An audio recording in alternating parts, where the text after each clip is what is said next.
Behind you, you've got an F-89, the fighter that we flew from the late 50s to early 60s, so from 58 to 61. It was an all-weather interceptor type aircraft, so it could fly day, night in the weather and do its mission in the weather, which was new for that type of aircraft during the day. So this one it's an old one that we found that was out at Edwards Air Force Base.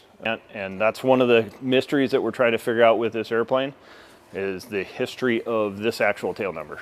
We have to find all the parts that we have for it and make sure that we have those to put them back together. If we don't have them, we're going to make them, which making a part for a 60-year-old aircraft is kind of fun, but it's really good training as well for our team.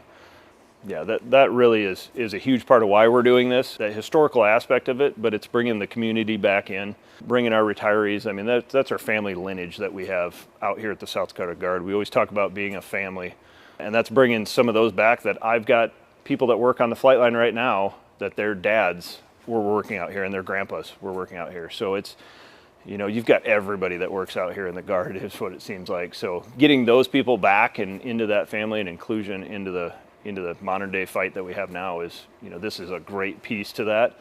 Like, the aircraft can't talk, but they can kind of tell their story with the other people and the retirees that you can get back to actually talk about that.